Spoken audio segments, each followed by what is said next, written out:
Okay, so we're going to find the area of a circle. All right.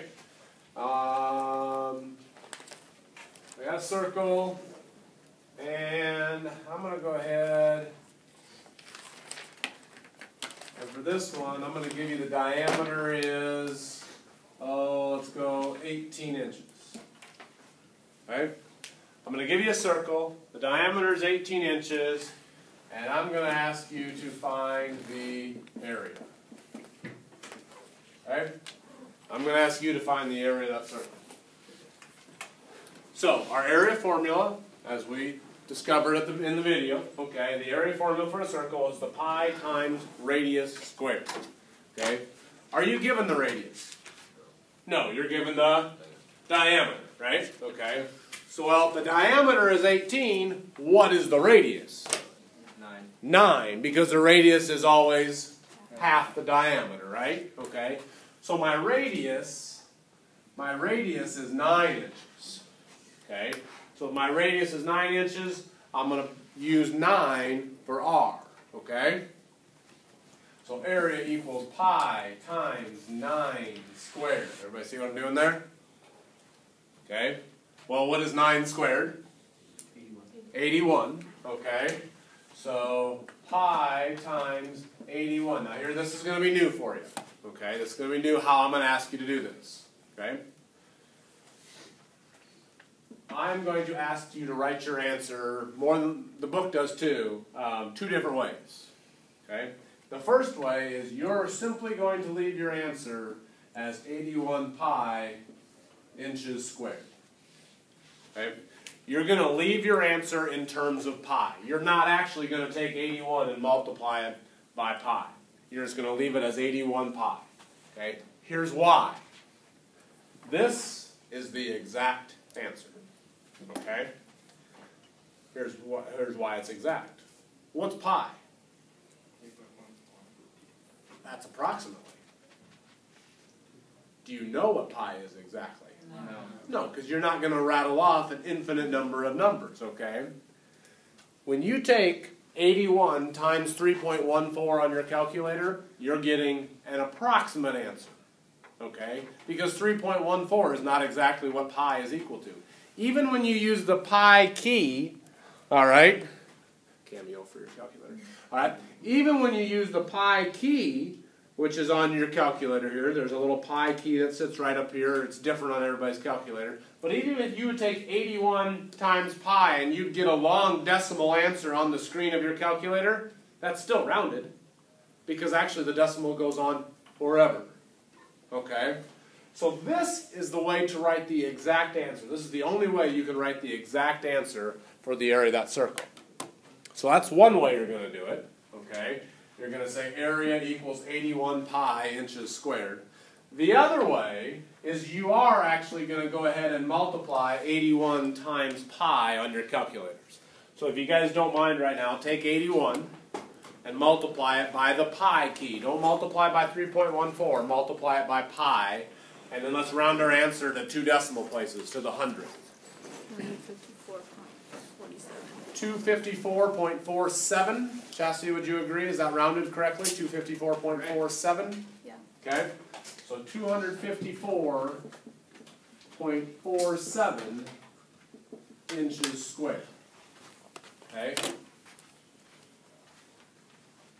So I'm going to ask you to write your answer 2 ways. The top way is called the exact way. The bottom way is called the approximate way. Okay. And you'll see when I write the approximate answer, I am using kind of some squiggly equal signs. That I'm not going to nitpick about, okay? If you don't use those squiggly equal signs, that's fine. You can use regular straight equal signs, okay? That's just kind of the, I've always done that for anything that you're rounding your answer to, okay? Obviously, the bottom one makes more sense to you because, you know, if you are, you know, figuring out the area of something and you need to order it, you're not going to go to the lumberyard or whatever and say, I need 81 pi. All right, no, you're going to say, I need a little more than 250 square inches of it, okay?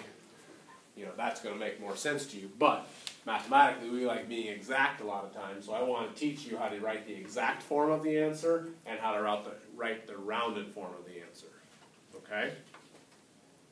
What questions do you guys have on that? So, to sum it up, I gave you the diameter. Tell me how you had to get your answer then. If I give you the diameter, what do you got to do? And how do you find the radius?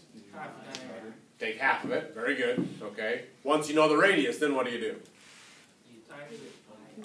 plug it in and multiply it by itself, right? Square it. And then you take that number times pi. Yep. Okay. Very good. So just a quick talk through there. All right. Any questions on that? All right. Then I want to show you one more problem. I'm going to leave that up there so you can see it. All right.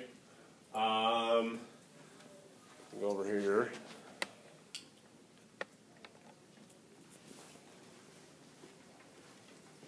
Another type of problem you're probably going to see in your homework is a type of problem where I'll tell you what the area is.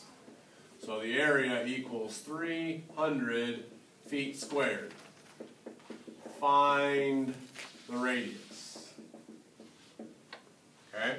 So I'll give you the area, you got to find the radius. Well, here's our formula, right? Area equals pi r squared. What do we know? The area is 300, so I'm going to put 300 right here. So 300 equals pi r squared. Okay? And then I need to find r. I need to find the radius, so I need to get r by itself. What will I have to do to both sides of the equal sign first? This always gets people because you just see letters up there. Divide by pi. Divide by pi. Pi is like a number, right? Okay? It'd be like having, if I had 12 equals 3x. What would you do to get x by itself? Divide by 3. It's the same thing here. You got a number times r squared. Okay? Pi is a number. So you divide both sides by pi. Okay? Now 300 divided by pi is going to be some long decimal number. Okay? It's going to be, I don't know what it's, somebody want to do that real quick for me on their calculators. 300 divided by pi. 95.49296586. How'd I do? That's crazy. 49296586. Good. All right, good. Okay. Now remember, that's approximate though, right? Okay, that's still rounded, but that's good for now. So that equals r squared, right? When I took 300 divided by pi, I got this long decimal on my calculator screen. Well, that is equal to r squared.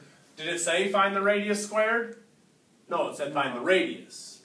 So what am I going to have to do to this number to figure out the radius? Square root both sides. Yeah, nice job, guys. And then let's go ahead and round our answer to the nearest hundredth. 2 decimal places. That'll be nice so you don't have to write out a bunch of them. So take the square root of that number, okay? Take the square root of that long decimal, or to help you on a graphing calculator, okay? If you're using one of these, okay, after you take 300 and divide it by pi, and you got that long decimal on your screen, at the very bottom on the negative key, there's an ANS that refers to the previous answer button. Some of you guys probably also have a previous answer button somewhere on your calculator. You can tell your calculator to take the square root of that previous answer. That way you don't have to type out all those decimal places again. So I'm going to go second square root previous answer. Okay? And it'll show up like that on your screen. All right, where it just says square root and then ANS previous answer. That way you don't have to type it all back out. Okay? And looks like, what do we get to the nearest hundredth? What is our radius? What do you guys get? 9.77. 9.77, and how would I label that? 9.77 feet squared. Just feet, right? Radius is just a length, so feet. 9.77 feet. Okay? Alright, so those are the 2 types of problems that you will see on your homework.